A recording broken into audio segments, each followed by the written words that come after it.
سنا رہے ہوتے ہیں کہ جی وہ یہ ان کو یہ پتہ ہی نہیں کہ روایتیں بالکل مردود ہیں. اگر گائے کے گوشت میں یا بچھڑے کے گوشت کے اندر اس قسم کی بیماریاں موجود ہیں تو یہ تو سنت ابراہیمی ہے. ابراہیم علیہ السلام بیماریوں والا گوشت کھاتے رہے اور اللہ نے قرآن میں نقل کیا. کوئی ایسی بات نہیں. اگر کوئی کہتا ہے موٹے گوشت میں، وہ تو جس کے لیے بیماری ہے اس کے لیے، وہ تو چھوٹے گوشت میں بیماری ہو سکتی ہے. وہ تو دودھ پینا بھی کسی کے لیے بیماری بن سکتا ہے. جنرلی جو چیزیں حلال ہیں ان میں کوئی بیماری نہیں ہے، الا یہ کہ کسی کے لیے خاص الرجی والا معاملہ ہو جائے تو بالکل روایتیں جعلی ہیں جی. میں نے اسی بتایا انڈیا میں جا کے صحیح ہو گیا نا، کیونکہ وہاں پہ یہ بکتا ہے مال، ہندو مسلم وہ آپس میں کروانے کے لیے نا، کہ تاکہ مسلمان جو ہیں وہ گائے کی قربانی چھوڑ دیں. بلکہ وہاں پہ تو ایک قرآن سنت کے ایک عالم ہیں، وہ بھی بیان کر رہے ہوتے ہیں اس کو. جی مجھے پتا ہے، میں نے اس لیے آپ کو اشارتاً بات کر دی نا میرے بھائی، تو سے جو تو ٹورے ہو میں 10 قدم آگے جا رہا ہوں. نہیں کیا. اور ایسی حدیثوں کی، صحیح حدیثوں کی کئی روایتیں آپ نے فرمایا گائے کے پنیر میں شفا ہے، اس کے دودھ میں شفا ہے، اس لیے کہ یہ ایسے پودوں کو چرتی ہے جس میں اللہ نے شفا رکھی ہے، لہٰذا اس کے دودھ سے شفا حاصل کرو. اس کے پنیر سے، کچھ نے پنیر کا ترجمہ دہی بھی کیا، اس کا شفا حاصل کرو، لیکن اس کے گوشت میں بیماری ہے. 3 روایتیں تو میں جانتا ہوں صحیح، بیماری ہے. شیخ ناصر البانی رحمہ اللہ اور دیگر محدثین نے اس کی شرح ایسی کی، گائے کے گوشت کو ترجیح نہ دی جائے، مطلب بیل گائے بیف کو جس کو کہوں گا زبان میں، ترجیح نہ دی جائے مٹن پر، بکرے کے اور دمبے کے گوشت پر. یہ بتانا ہے آپ سے کا مقصد. لیکن حلال ہے، یاد رکھیے حلال ہے لیکن ترجیح نہ دی جائے. مطلب پریفریبل میٹ کون سا مسلمان کھائے، وہ ہے بکرا یا مینڈی کا. دوسرا وہ کہتے ہیں گائے گوشت کھانے سے جانی ماری نقصان. بہرحال گزار یہ تو طبیب بھی کہتے ہیں کہ گائے کا گوشت جو ہے وہ بیماری کا سبب بنتا ہے، لیکن حلال ہے بس. دیکھیے ایک حدیث میں رسول اکرم صلی اللہ علیہ وسلم نے ارشاد فرمایا، لبنها دواء ولحمها داء. المقاصد الحسنہ نے علامہ سخاوی نے اس روایت کو ذکر کیا اور تقریباً ان کے رجحان کے اعتبار سے حدیث حسن درجے کی. تو اس سے تو یہ پتہ چلتا ہے کہ گائے کا دودھ یہ شفا ہے، دوا ہے، لیکن گوشت یہ بیماری ہے. تو جب رسول اکرم صلی اللہ علیہ وسلم نے یہ کہا ہے تو ہمیں اس سے پرہیز کرنا چاہیے، بیماری سے ہمیں بچنا چاہیے. گائے کا مطلب صرف گائے نہیں ہے، گائے اور گو ونش، وہ بچڑا ہو بیل ہو، یہ سب اس میں شامل ہے. ہم دیکھتے ہیں کہ ڈاکٹر لوگ اس آدمی کو جس کو بلیکیج ہو جائے، ہارٹ پرابلم ہو جائے، تو اس کے کہتے ہیں کہ ریڈ میٹ نہ کھائیں، آپ بڑے کا گوشت نہ کھائیں، منع کر دیتے ہیں. اگر کھائیں گے تو اس کولیسٹرول بڑھے گا اور یہ بلیکیج اور بڑھیں گے اور آپ کو اٹیک ہو جائے گا. تو کوئی بات تو ہے جس کی وجہ سے شریعت نے اس سے روکا ہے، ہمیں منع ہے، لیکن حلال جانور ہے، حلال جانور ہے، شریعت نے اس کا کھانا، اس کی قربانی کرنا اس کو جائز رکھا ہے. تو ایک طرف یہ ہے اور ایک طرف وہ ہے. تو اس اعتبار سے دیکھتے ہیں کہ اس کی قربانی رسول اکرم نے کی ہے، صحابہ کرام نے کی ہے، تو جب قربانی کی ہے تو اس کا گوشت بھی کھایا ہوگا.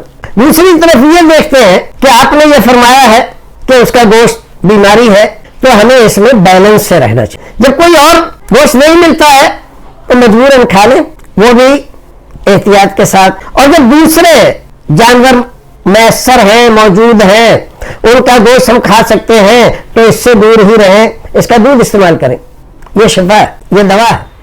کبھی کبھی ان کی زبان سے یہ بات نکلتی ہے کہ بھائی گائے کے گوشت میں بیماری ہے، اور اس سلسلے میں وہ ایک حدیث یا روایت پیش کرتے ہیں جس میں جناب نبی کریم صلی اللہ علیہ وسلم نے بھلے فرمایا ہے کہ اس کے گوشت میں بیماری ہے، البتہ اس کے دودھ اور گھی میں فائدہ ہے.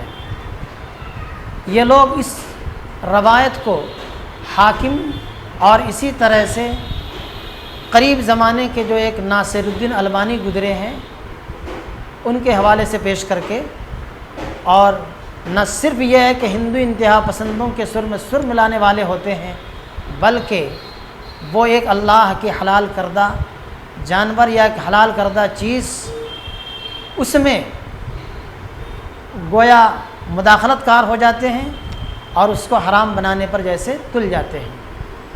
اسی لیے اس کی ضرورت پڑی کہ اس کی وضاحت کر دی جائے کہ ایسی کوئی بات نہیں ہے. اور وہ جو روایت ہے اس روایت کے سلسلے میں امام نسائی نے تو حاکم کے بارے میں کہا ہے کہ بالکل انہوں نے اس روایت کو جو موضوع اور من گھڑت ہے اس کو ٹھیک سے جانچا نہیں، بڑی سستی سے کام لیا. اور امام زرکشی نے تو سرے سے اس روایت کو رد ہی کر دیا ہے اور اسی طرح حافظ ابن القیم الجوزیہ نے تو یہ کہا ہے کہ شریعت کے اصول کے یہ ایک دم بالکل متصادم ہے۔ ظاہر ہے کہ جس جانور کو اللہ تعالیٰ نے نفع کا بتلایا ہو اور اس میں وضاحت کر دی ہو کہ اس میں تمہارے لیے چوپائی میں نفع ہے، تو جس میں منفعتیں ہوں گی اور جو حلال ہوں گی، تو کیا اللہ تعالیٰ بیمار کی قبیل کی چیز کو حلال کرے گا اور نفع کی چیز بتلائے گا؟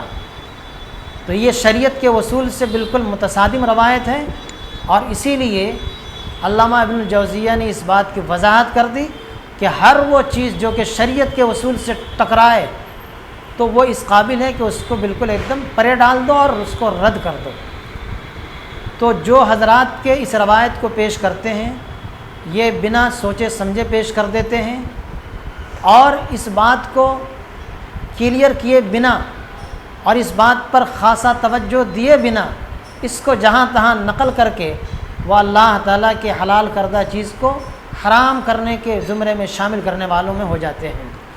ہاں ایک الگ بات ہے کہ کوئی بھی چیز ہو حلال ہے مگر اس کا زیادہ استعمال آدمی کو بیمار بنا دیتا ہے، یا کوئی بیمار ہے اور کسی چیز کا جو حلال ہے اس کا استعمال اگر اس کی بیماری میں اضافہ کر دیتا ہے، اور ڈاکٹر اور اطباء یہ بتلائیں کہ زیادہ کھانے پر بیماری ہو جائے گی، یا بیمار ہے اور اس کو بتلائیں کہ اس کو تم سرے سے اگر کھاؤ گے تو پھر تمہاری بیماری میں اضافہ ہوگا اور یہ دوا دارو کچھ کام نہیں آئے گا، تو ایسی صورت میں اس حلال سے اجتناب ایک الگ بات ہے۔